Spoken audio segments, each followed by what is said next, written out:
right, well, let's go ahead and get started, everyone. Hi, my name is Jess Lucero. I'm on the ETE steering committee and represent the community engagement subgroup on that committee. I am so very excited about this session with Dr. Karin DeJonge-Kennan.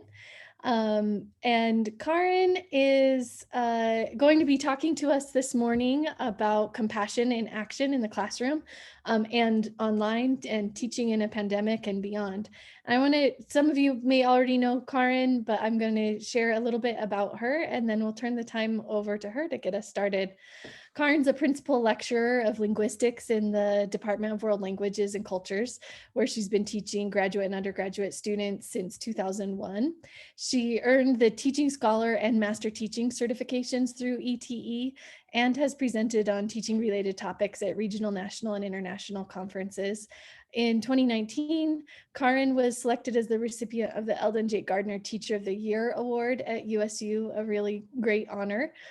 She loves to keep learning by reading books, talking with colleagues, and traveling, and the latter being the one thing she anticipates resuming after the pandemic. Until then, she keeps hiking the trails in Cache Valley. Karin, why don't you take it away? Thank you, Jess, for that beautiful introduction. I'm ready to share my screen. Oh, it has disabled participant screen sharing. How do I get around that, Jess?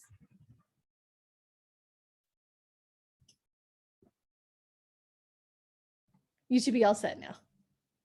Thank you.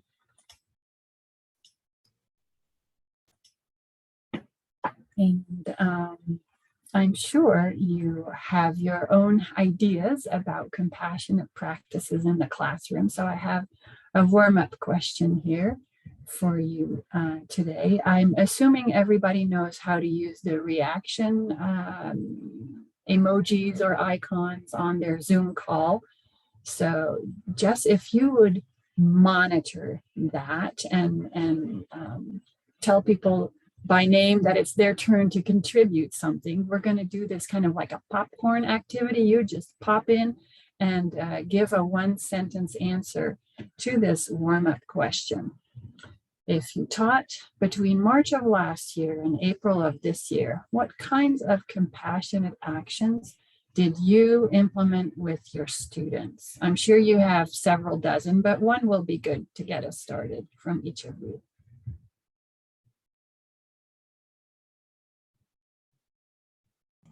Looks like C. Chipman raised his hand or her hand. Christine, I sent out emails that said, I noticed that you've missed this past week. What can I do to help you?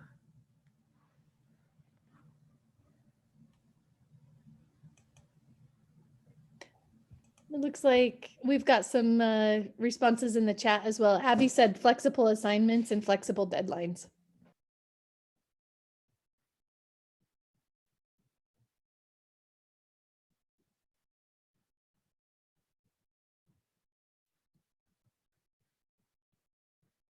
I'll take 2 or 3 more.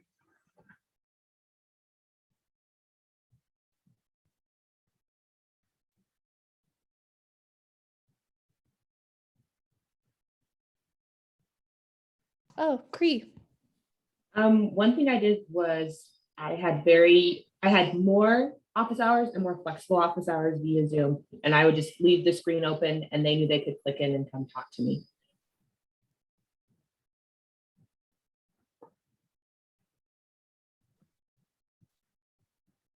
And Leanne in the chat says provided alternative assignments for people affected by COVID. And Lacey said that she sent video messages each week and made video feedback on assignments.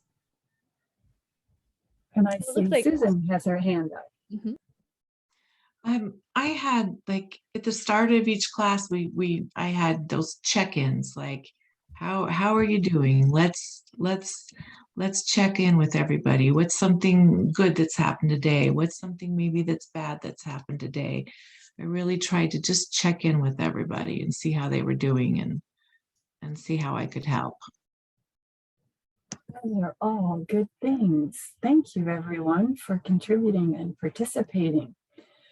Well, as I'm sure you're aware, the pandemic isn't the only time that our students are feeling overwhelmed and under-resourced and just stressed in so many different ways.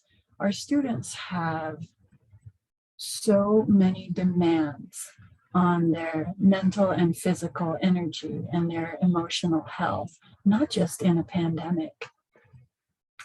And to support all students in their learning, we can not only remember the compassionate strategies from the pandemic, but moving into our uncertain future, consider whether some of those practices are worth keeping.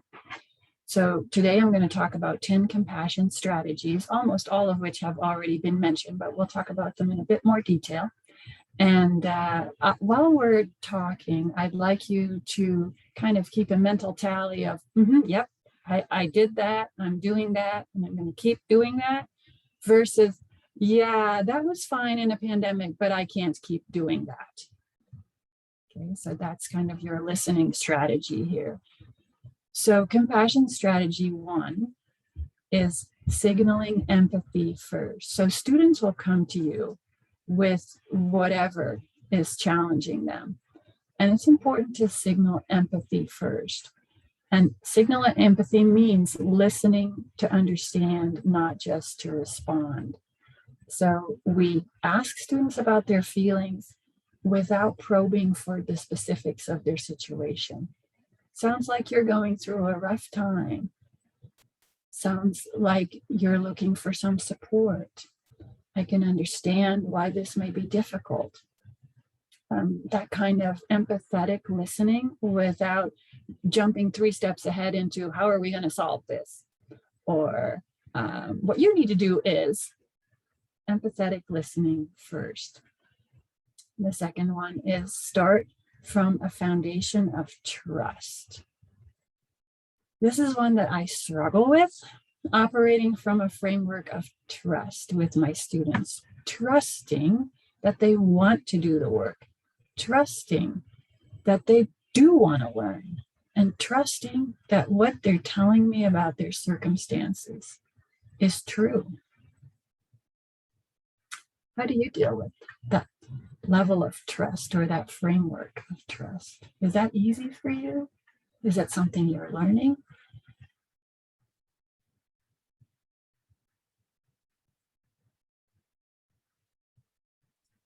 So in my case, yes, but I think a lot of that is just because of the distance I tend to feel with my students. So I tend to teach large lectures. So I don't personally know most of my students. So someone comes to me saying, hey, my uncle recently died, or I have a friend who's got into a car accident, had to bring him to the hospital. I just say, yeah, all right, I believe you. Like I'm not trying to like read their body language or use previous experience with them to try and gauge how truthful they're being, because I generally don't have that previous experience with students. So I'm basically forced to say, well, I can try and interrogate you to determine whether I'm going to do that, or I could just say, yeah, no, yeah, I believe you. Everyone gets a freebie. So let's just move on and make the best we can with the situation. That is an advantage of large classes that had not occurred to me. Yeah, I mean, you want that personal touch most of the time, right? But there are maybe some fringe benefits to it. Cool. So something that Jen Gruey does is has a life happens excuse for her classes that I've stolen and used in my classes. And normally it's just, hey, one assignment, life happens. You can just email me before the assignment's due and let it go. This last year with COVID, I had 2 and sometimes 3 of those for people because, you know, if you're quarantined or you have COVID for a bit, but that was really helpful in allowing me to trust and let them know that, hey, this is on you. I'm okay. Even if you're just too busy with playing, that's fine. You have that life happens excuse. And I trust that you're going to use those wisely.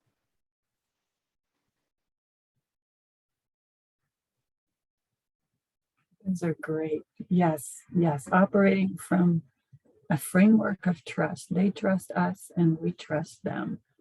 Even if maybe there's a little voice in the back of our head going, yeah, really now? The compassionate thing is to trust that students are telling us the truth and to trust that they actually want to learn and do the work. Number 3, Sean, this won't be easy for you in your large lecture classes. This is students' names. Using students' names. There's so much research out there that if we try to use a student's name at every opportunity and invest the effort to learn to pronounce their name correctly, we treat them as human beings and not as A numbers in our grade book. One thing I started last fall and continued in the spring is a short assignment in week 1 of the semester where students have to upload a 30-second video on Canvas that starts with, my name is such and such, please call me this, and here are 3 things I'd like you to know about me. And students have told all kinds of things in those 30-second videos, and it gives me the opportunity to hear how they like their name pronounced, and I can replay that over and over, so it's on me to learn and not on them to, 30 times correct my mispronunciation of their name. So students' names and pronouncing them correctly is important. Oh, I see some hands up. Jess, you want to moderate? Yeah, Lacey, what about you? So this is just something, and Sean, you mentioned you had a large class as well, but so I too have a large class over 100. And one way to get to know their names and kind of make them be seen, and it's a trick, I hope they don't know I do, but it's working, is before class, they fill out like a Google form, just tell me all about yourself. I have them fill out a tell me about something that you wish your professors knew, so that if there is a extenuating circumstance, I can be prepared if they're going to have a death or whatnot. But then I ask them where they work and if they can just tell me where they work, because I like to promote local businesses and support them.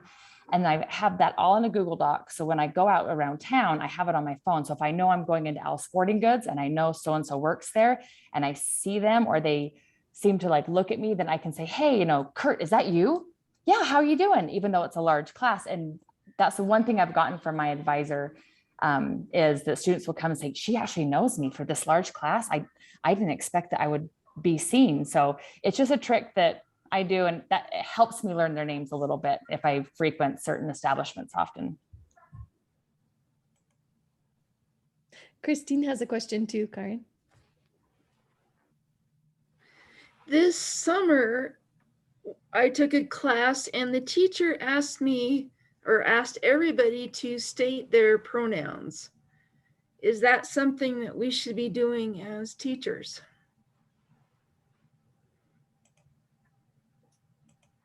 Maybe not necessarily in front of the whole class, everybody's saying this, but definitely it's important for students to have an opportunity to tell you what pronouns they prefer. They can enter it in their Canvas profile, so you see it in your grade book. They can add it to their Zoom name, so you could see it there. I don't know that I necessarily want to go around the class doing that, but maybe that's a good thing. I don't know. Somebody tell me.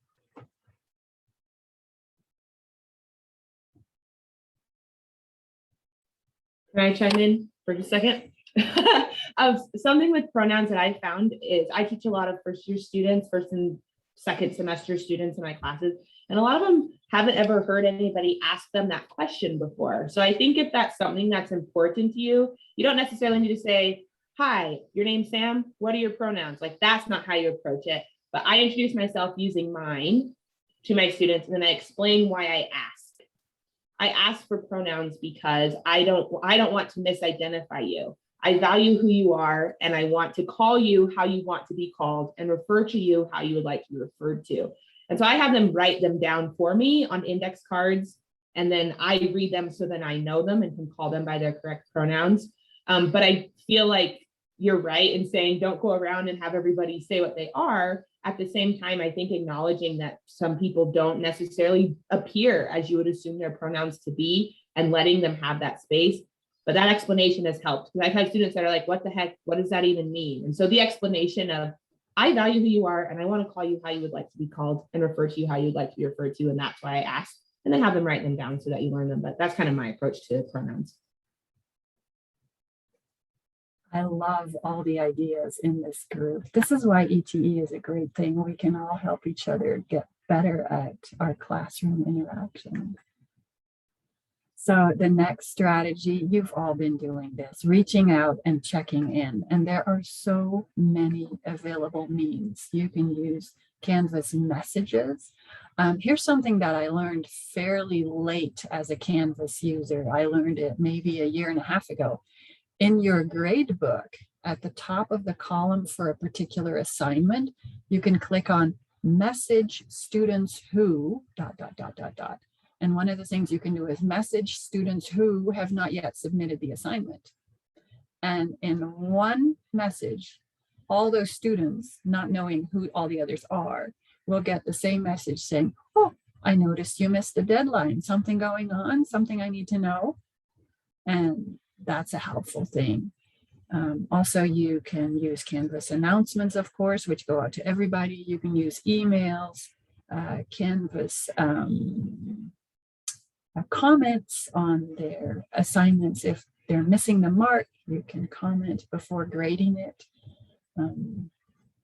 One of the things I do is I take attendance every single day we have class together, and not for points, but to see who's missing. Because if people are missing and not contacting me ahead of time about why they need to be gone, there's a chance they'll fall off the radar, right? So I want to reach out to see who's missing or what's going on. Other ways that you know for reaching out and checking in, you can put them in the chat. That would be great. Jess is keeping track of the chat, right? And we'll move on to number 5. Or do you see something shared there, Jeff?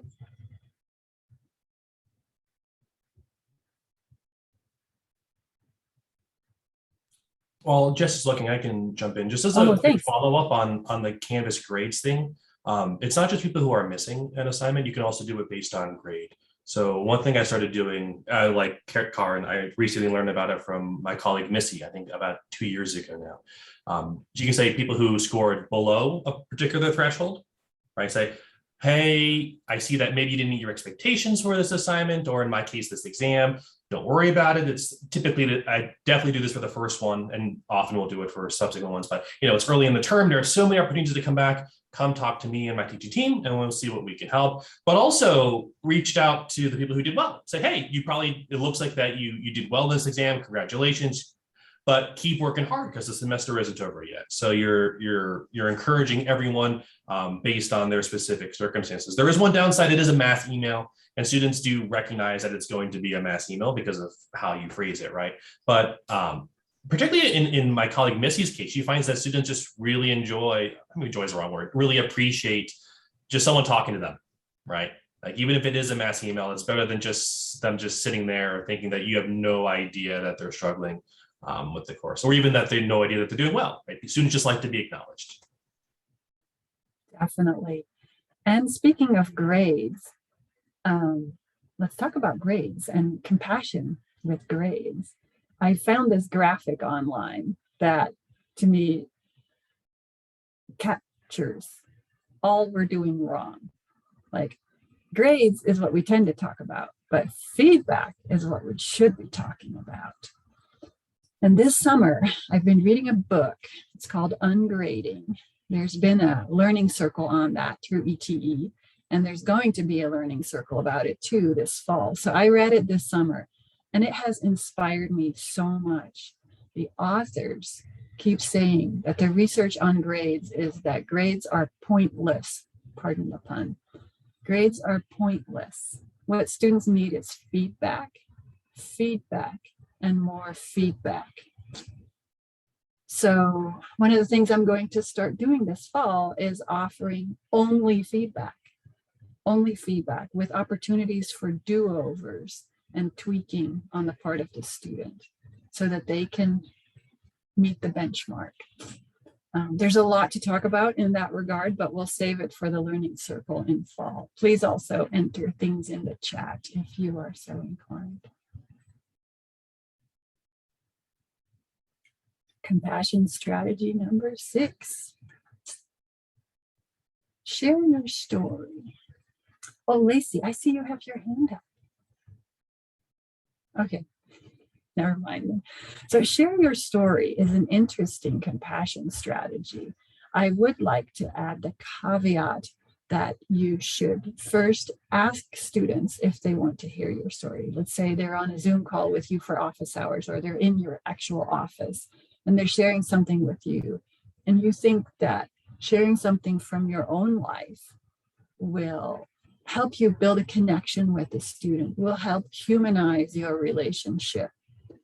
So if you share your struggle, you validate theirs. You show that it's universal to struggle. But I would caution you to not make this about the positive outcome of your struggle, right? Some kind of triumphalism, like, look at me, and then this happened. So don't make it about you and your story, but make it about the situation that the student is facing. I do believe that sharing your story can help. I often share the story of how I majored in the wrong thing as an undergrad and how I corrected course after graduation, and that they're fine not knowing what to major in. So I would say share, but share wisely.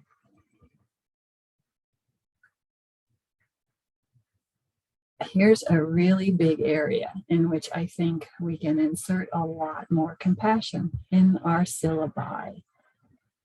I've gone through my syllabi and examined every policy and how I've worded everything.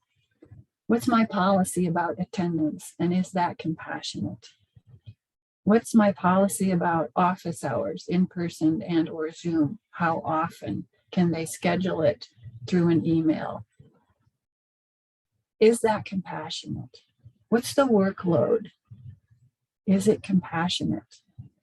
What about do-overs and late submissions? Is that compassionate? And something that my colleagues who are advocating for OER remind me of repeatedly is, what's the cost of learning materials? And is that compassionate?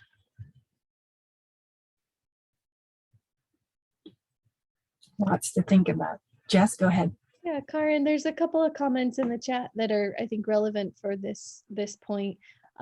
First, Mal talked about how important it is to use gender neutral pronouns in a syllabus. It's a good flag to inclusive flag in your syllabus.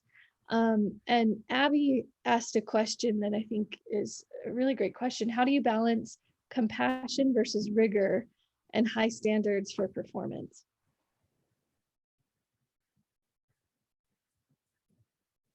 I need to learn more about, especially from my colleagues in fields where standards need to be met for some certification or whatever you need, you know, as part of your bachelor degree program. Clearly, I don't teach in a STEM field.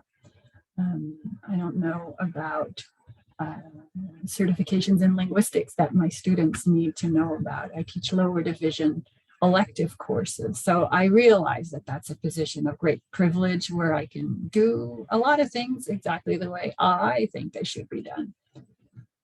And I know the comments about rigor tend to counterbalance comments about compassion. And I think we should have a learning circle on rigor and compassion.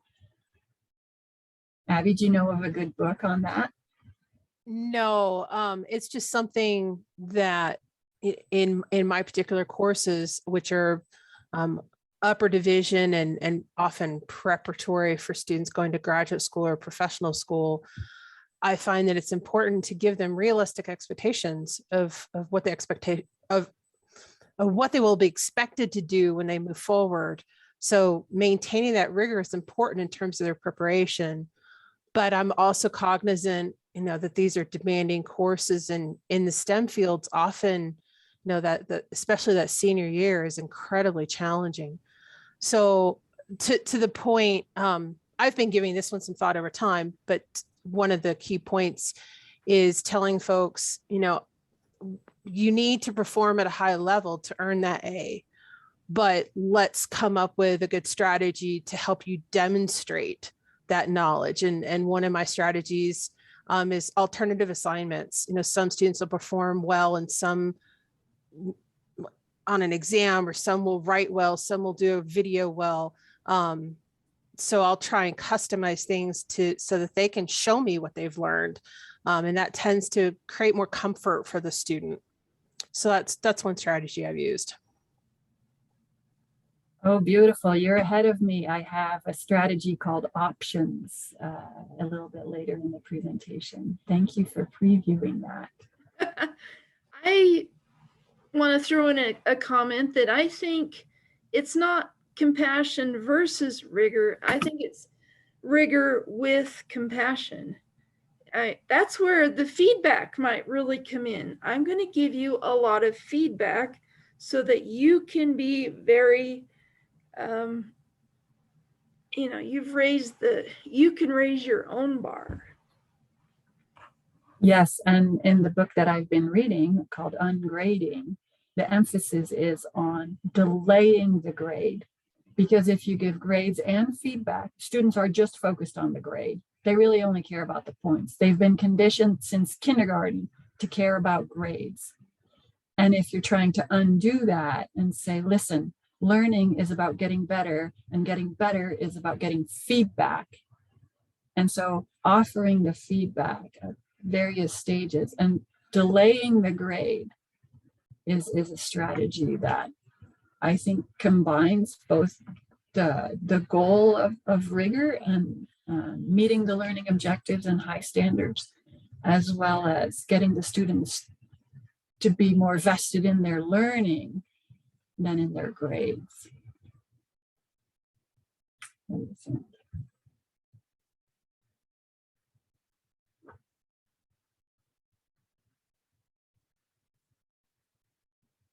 Let's move on to compassion strategy 8 here. It's hurricane season, and you've seen spaghetti models, right? You've also seen some Canvas courses, and they resemble hurricane forecast spaghetti models. Don't let your Canvas course be a spaghetti model, right? It's compassionate to set up your Canvas so that it's clear, consistent, and everything is easy to find. Canvas is the student's roadmap for the semester, not the syllabus. They really don't pay much attention to the syllabus. They pay attention to those things on the right that are their to-do list. So the more you work on effectiveness of your Canvas course, the more supportive you are of their learning. Make the design as effective as possible. And when you think you've done that, ask a colleague to look at it, or the folks in CD. They're very helpful to do that. And you can always, I don't know if you knew this, but you can always ask the city people to find a colleague who will review your Canvas course for you with no consequences or anything. You're not getting a grade, but it's a fresh set of eyes from a colleague, usually in a different department, who will review your course for you. I've done that a few times, and it's helped me notice things also. If, oh, my colleague is doing it this way, that would be better actually than what I'm doing. So again, through empowered teaching, we can all get better at doing the things we do. I see the chat has a higher number now. What's in there, Jeff? Looks like there's a couple of comments around the discussion around rigor. Sean, I think, had some good comments here about here are the standards, you can meet them, and here is how I will help you meet them. So emphasizing that kind of team approach to the learning. And Creed's also shared some resources through ETE related to what you're talking about, Karin. Great, thank you. Is that a timer telling us we have 10 minutes left or something? Okay. Compassion strategy number 9 is the one that Abby just introduced. Options for students, right? Options equals students choosing, and a student choosing tends to equal buy-in. So like the examples Abby offered us earlier, maybe students can submit a narrated PowerPoint instead of a paper. Maybe they can work in pairs as well as alone or instead of alone. Can they choose one of several prompts to write a paper? Can they choose their topic for a project? Can they choose their group members based on who's available at a certain time? Can they listen to a TED Talk instead of watching your recorded lecture, just to change things up, right? This choosing of group members based on who's available at a certain time, students have told me that is the #1 frustration in group projects, is that nobody can meet at the times that one person can meet. And so the frustration of finding times to meet as a group can be circumvented if you let people sign up according to their availability and find groups that way. What other options have you implemented in your curriculum?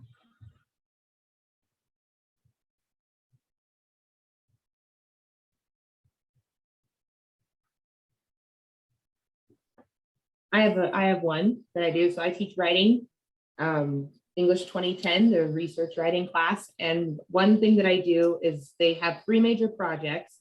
The first is an argument analysis essay. It is a writing class. And then the third project is an argument essay where they get to pick their topic. But for my second project, I designed, it's basically a project where they get to choose everything they want to do, except, what they're observing and what questions that they're answering. But I have them observe their own communities and see how rhetoric and argument function in their own community. So they have that choice to observe. And then I let them choose the genre in which they would like to present their findings of the observation. And I say, please don't choose an essay. You already wrote one, please don't choose an essay. So I have had students make a podcast or a YouTube video. I had one student create a Pinterest board to demonstrate what she learned.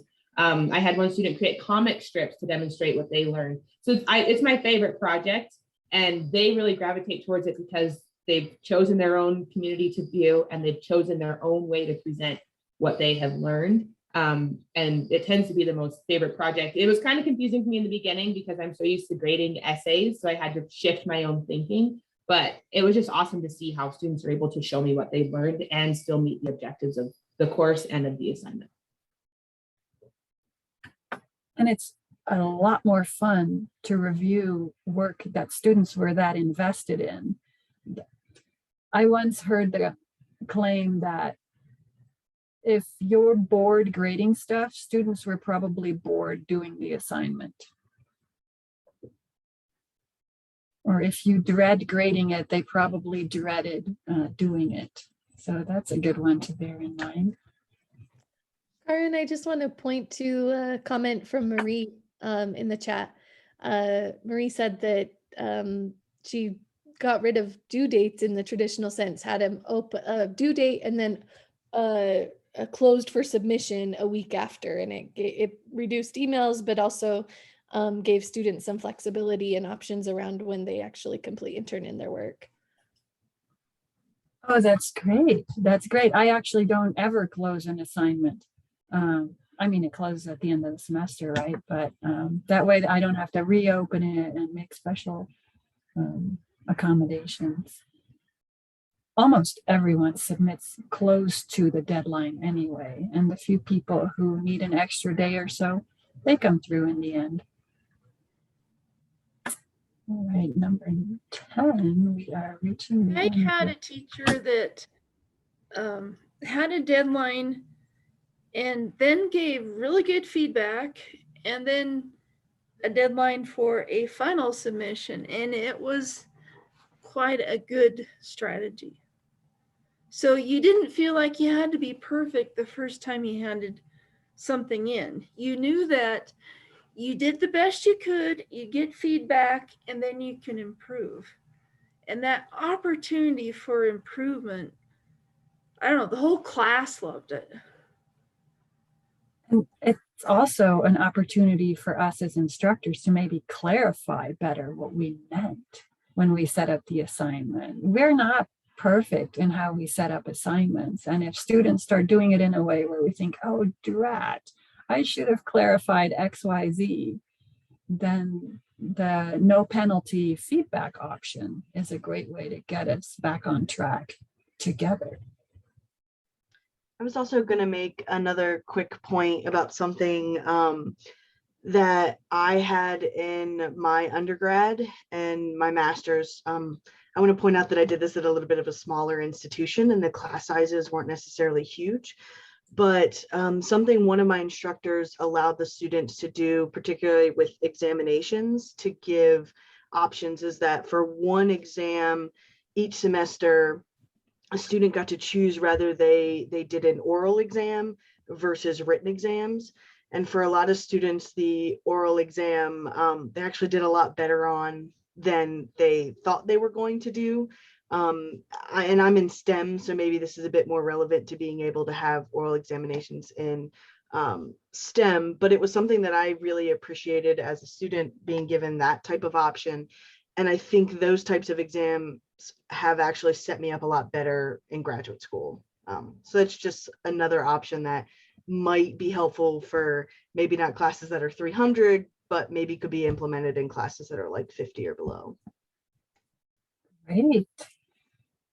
Thank you, Mel. And we are reaching strategy number 10, resources and links. You have probably gotten some of this via your department head, or maybe you have taken some training here at Utah State University, such as mental health first aid.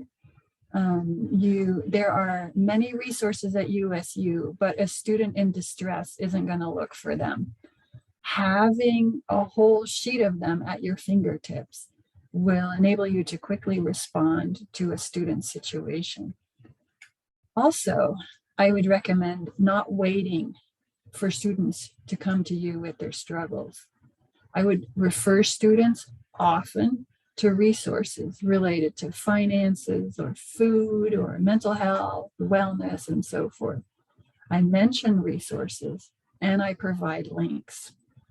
I do this on my Canvas page, periodic emails, Canvas messages, also in office hours and other conversations.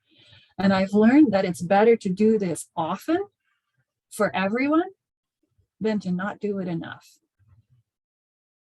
It's okay if students get links to resources for mental health more than once a semester. So I think we do well to remember that our students, for them, lots of days are a struggle. They have to deal with things like food insecurity and academic performance and relationship struggles and their family of origin and figuring out what to do with their lives.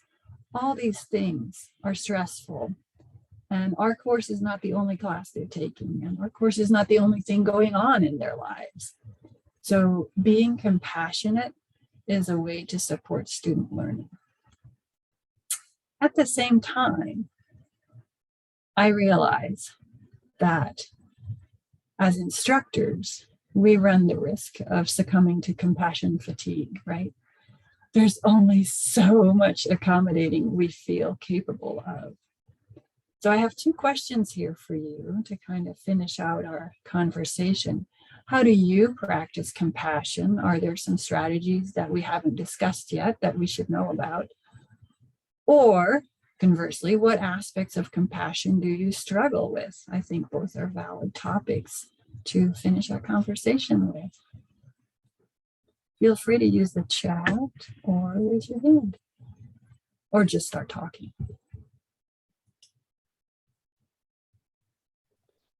Well, I'll speak up to that second question. I think where I might struggle is when you have, a student that's maybe had repeated issues through the course.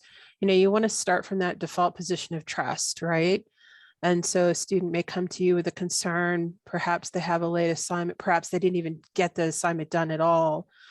You extend deadlines, you try to accommodate that student, maybe offer suggestions to them on how they can manage their time or catch back up. But then 2 weeks later, it's the same thing again. And that raises, repeated problems raise multiple concerns. Is there something systemic going on with this student? But, after repeat incidents, maybe that trust, you start having some questions there. And so I think one of the challenges interacting with that student in a way that you can understand their circumstances so that you can determine the best strategy. And sometimes that's a challenge if a student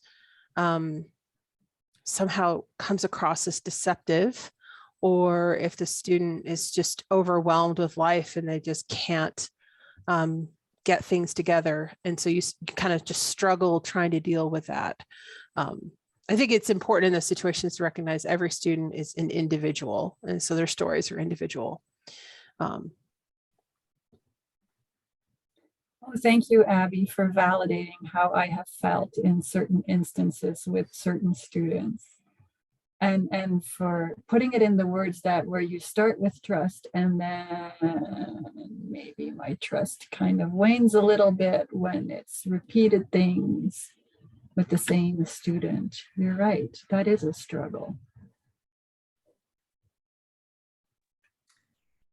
One of the things that that I've noticed for me is I like this, the idea of starting with trust. What I found is when I talk to my students, when I reach out and they're missing assignments, I'm always astonished at how difficult their lives are or how complex their lives are. Just USU has in a lot of ways, or at least my student populations are very different.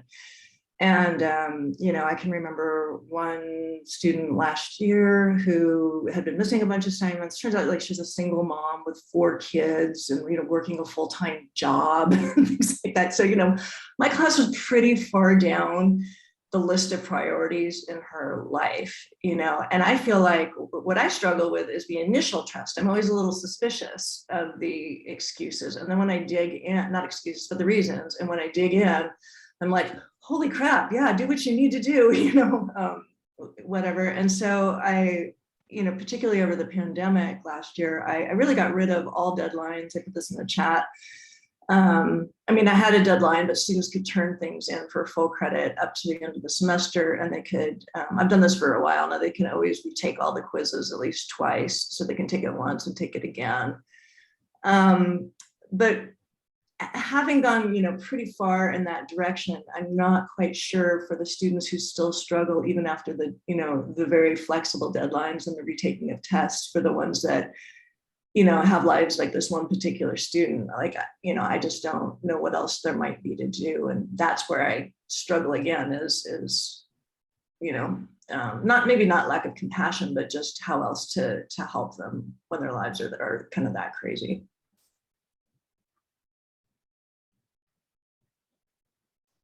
I know we have to wrap up, so I just wanted to share my struggle. And I think my struggle sometimes is comparing student situations to my own.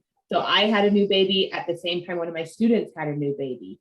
It was my 3rd baby. It was their 1st baby. And so they're talking about, and it was a male student, and they're talking about, I was up with the baby and I can't. I was like, I was up with my baby, nursing the baby last night 3 or 4 times. So that was a real challenge for me. To be like, okay, sure, I'll extend your deadline, even though we were I just saw my situation as harder than theirs, which is horrible to say. But that's what I struggle with, is when our situations are comparable. And I'm like, here's how I'm handling this. And this is your only kid and you're having a hard time, but I need to practice that compassion in that way. But that's something that I struggled with, particularly in last year. Yes.